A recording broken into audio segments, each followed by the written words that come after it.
Welcome back to Global Lens Macro to Micro. Today, we're diving into two critical tools used to manage the economy, namely fiscal and monetary policy. Economic growth might sound abstract to you, but it's the foundation of prosperity, high incomes, and better living standards. To manage growth, governments and central banks use fiscal and monetary policies. But what are they and how are they different? First, let's talk about fiscal policy. This is how governments use spending and taxation to influence the economy. It includes three components: government budgets, funding sectors like healthcare, infrastructure, army, etc. The second is tax policies, adjusting income or corporate taxes to influence spending. And lastly, public expenditures, which directly fund projects to create jobs and boost demand.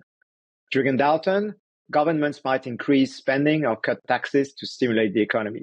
For example, building new infrastructure not only creates jobs, but also stimulates investment and production. Now, what about monetary policy? Unlike fiscal policy, which is set by governments, monetary policy is managed by central banks, like the Federal Reserve in the US. It focuses on regulating the money supply first, controlling how much money is circulating in the economy. Interest rates, does raise or lower rates to influence borrowing and investment.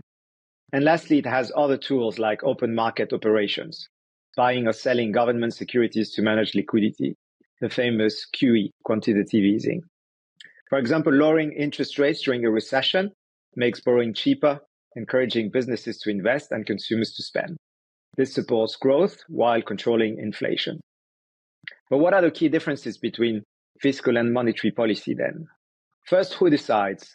Fiscal policy is set by elected governments, often through political processes, whereas monetary policy is handled independently by central bankers.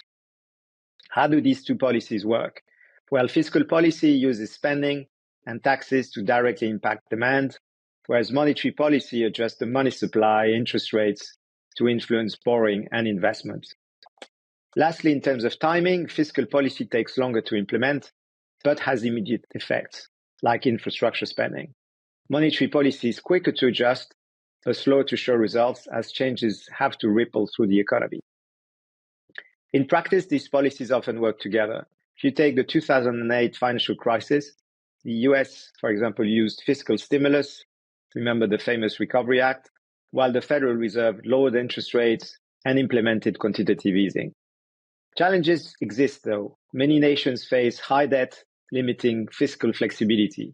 Meanwhile, central banks must maintain independence to manage inflation without political interference. Balancing these factors is key for long-term economic health.